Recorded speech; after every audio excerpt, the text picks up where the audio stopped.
Il était surnommé le faucon nippon en raison de sa politique offensive. À son arrivée au pouvoir en 2012, Shinzo Abe était déjà bien connu des Japonais. Héritier d'une grande famille d'hommes politiques, il devient en 2006 le plus jeune chef du gouvernement de l'après-guerre. Il a alors 52 ans. Un an après, des problèmes de santé l'obligent à démissionner.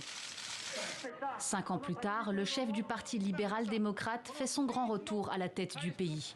Il s'attelle à oxygéner l'économie japonaise avec les Abenomics, une série de réformes combinant relance budgétaire massive et réformes structurelles.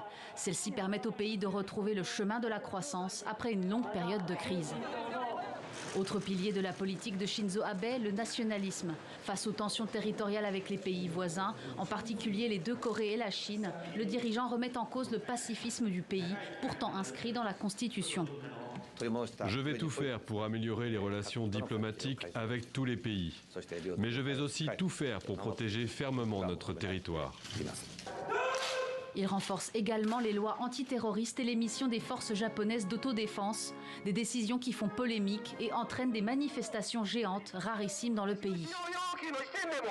Pendant son mandat, Shinzo Abe a traversé les scandales financiers, la catastrophe nucléaire de Fukushima et la pandémie de Covid-19. Une crise sanitaire doublée d'une récession économique auquel son gouvernement n'a pas su faire face. Il démissionne à l'été 2020, officiellement pour des raisons de santé. Pendant presque 8 ans, j'ai réussi à me donner pleinement à ma fonction de Premier ministre tout en contrôlant ma maladie. Mais lors d'une visite médicale, on m'a décelé des signes d'une rechute.